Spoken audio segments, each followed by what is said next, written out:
Welcome friend, আমি এখন বাড়ির ছাদ বাগানের কিছু দৃশ্য দেখাচ্ছি, যেগুলো আমার বাড়ির ছাদে। এটা গোলাপ গাছ, অলিভিরা ঘৃতকুমারী, লঙ্কা গাছ,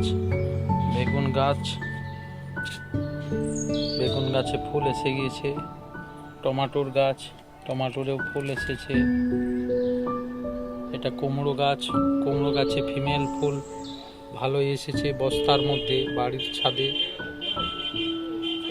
তার সঙ্গে একটা ড্রাগন গাছও লাগিয়েছি, সেই সঙ্গে ফুল গাছ, মাচাতে করে কুঁদরি গাছ লাগিয়েছিলাম, কয়েকটা কুঁদরি হয়েছে।